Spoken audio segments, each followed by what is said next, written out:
who are you going to become? Aren't you going to become unstoppable?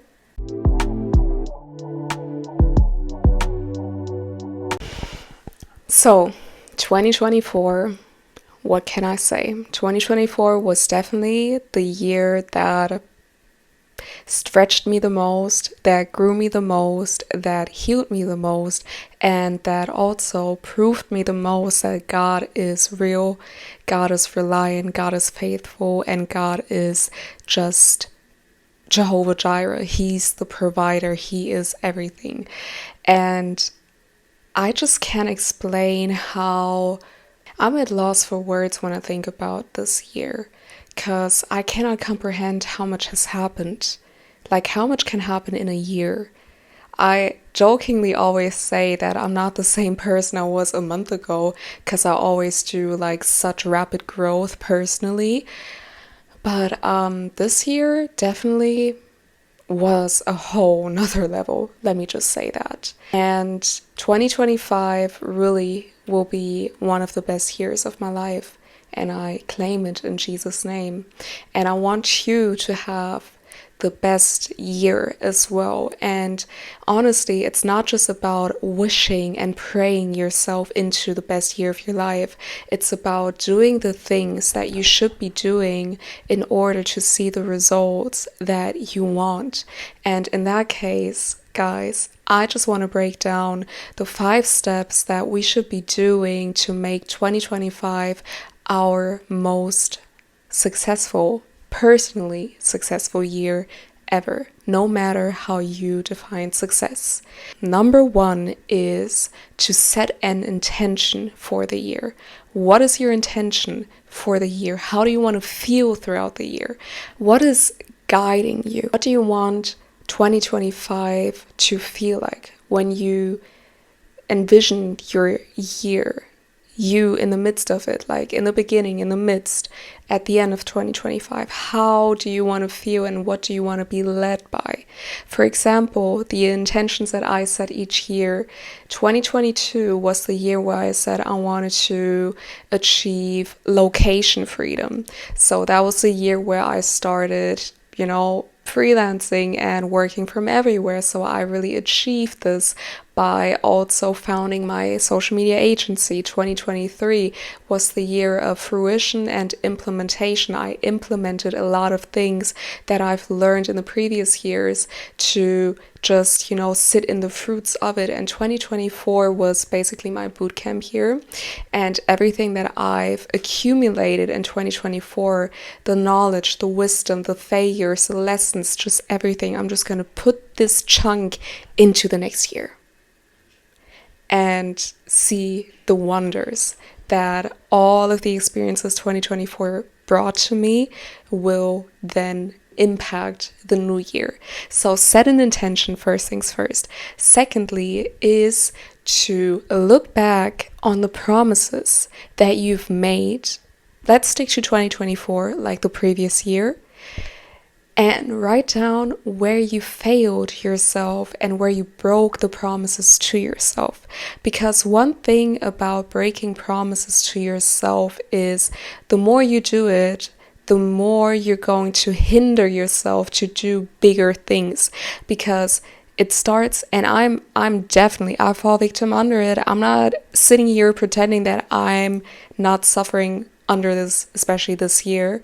Quite the opposite. That's why I'm doing this video, because I'm speaking from my failures and the experiences that I went through. Starting with your alarm in the morning, first things first, you promise yourself that you're going to wake up early and stretch, and here goes your alarm and you just hit the snooze button 2 times, 3 times, and now you don't have time to stretch. And you repeat this and repeat this, and subconsciously you tell yourself you're not worthy of it, you don't deserve the stretching, you don't deserve whatever it is that you broke your promise to, you don't deserve the healthy meal, you don't deserve to, have a healthy body, because you don't deserve all these things that you broke the promises to. So Actually get out a notebook or a piece of paper and write down the promises you've made to yourself in the first column, and in the second column write down how you broke the promises you made towards yourself, and repeat that and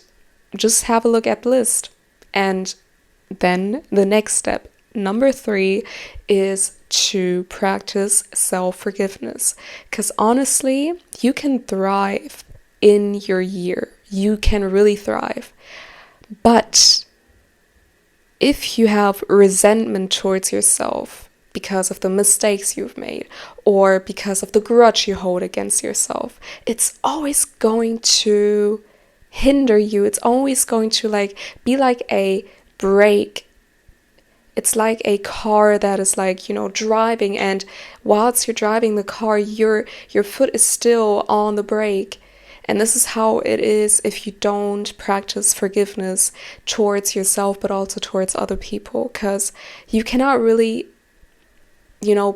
be the fullest and happiest version, because there's always something inside of you that keeps you small because you just hold a grudge or you're unforgiving. And this forgiving part is so neglected, and the Bible talks about it a lot. I thought, looking at it through a religious lens, I thought basically, it's a good thing to do as a Christian. You should forgive people and you should always be like Jesus. Yes, but God puts everything in the Bible for a reason, because he knows the depth of things. God knows that if we don't forgive either ourselves or others, we are going to be blocked to receive, blocked to heal, blocked to everything. It's just like this Energiezufuhr. My gosh, what is that in English? Just the access, the gateway for you to receive is just going to be blocked by unforgiveness. So you should definitely practice forgiving yourself and others, and just start with a clean slate. Number 4 is to, and I'm breathing heavily on this one because, child, I'm going to challenge myself with this one, because your girl just does not like setting quarterly goals. And this is what we should be doing in order to break down our big goals and visions. Honestly, I just wanted to say, I don't know why it's a hard thing for me, but I do know why. It's just, it gives me kind of a false sense of security, like an illusion of security, by just, gripping onto the big vision that I have, instead of, just breaking it down, because breaking it down into quarterly goals to then monthly goals to then weekly goals would mean, oh my gosh, this really is on me and it's not just going to fall on my lap. Yep. Plot twist. But that's basically how and what it is. I just want you to really write down your goals, but make them quarterly. Start with Q1 and let Q1 finish and get to Q2, or halfway through Q1 get to Q2, if you just don't know how your year is going to look like. I don't know if I really advise this forever, but right now this is what I'm going to be doing. I'm going to start with Q1, because I just know that if I do Q1 to Q4, I'm really just going to lose my ish and get those thoughts up and running of, oh my gosh, this sounds too real. I've been doing that last year, actually. I remember setting Q1 to Q4 goals, and they were legit, but I didn't really pursue them. So yeah, I'm gonna just break it down to Q1 and stick to Q1 for a while. And yes, let's see how that goes, and I encourage you to do the same. Last tip, number 5, to make 2025 your best year is to, now this is not a new thing, but to focus on your strengths. What are you good at? And double down on your strengths, because we just emphasize and focus too much on what we're not good at through society, School teaches us or shows us where we're lacking, and we're focusing on the part of where we're lacking, so we just never really take time to master what we're already good at. And just imagine, like, zoom out and just think about the one thing that you're really good at and proud of, right? And don't pretend that you don't have one thing you're not good at, because everyone is good at least one thing, because we're all gifted by God. So just zoom out and just think about, man, if you dedicated, let's say, 90% of your time to develop the skills and to further master the things you're already good at, who are you going to become? Aren't you going to become unstoppable? You are going to become unstoppable. And I know that this will also be a game changer. So these are not your average tips on how to ace 2025. And these are definitely not my only tips, but these are just the tips that just really came straight off my heart right now.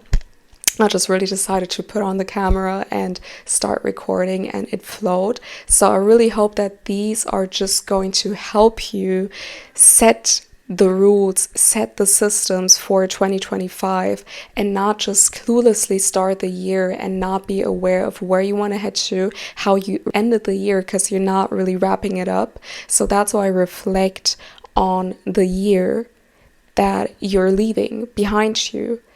Who have you become? Who were you in the beginning? Who were you in the middle? Like June, July, that part. And who are you now?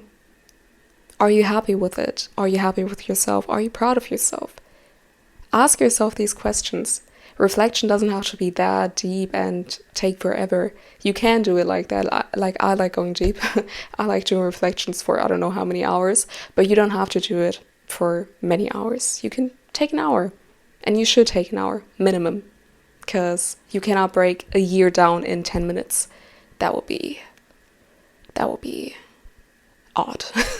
So definitely do that, because you deserve it, and you deserve to be happy and live a happier life each year, just happier and happier and happier, and you have more control than you think. And if you're aware of that and you use it, it will be a game changer, like completely. Just know that life just doesn't happen to you. Life happens for you. Let me repeat that again. Life does not happen to you. Life happens for you. Whatever bad things happen to you this year, as I said, my year has been very intense. Very, very intense. I had a lot of battles. I shed a lot of tears. I've went through everything. I've went through it all. I really did.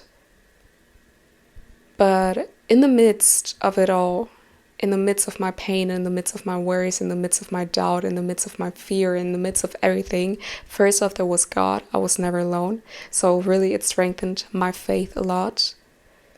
But I also knew things weren't happening to me. They were happening for me, even though I was in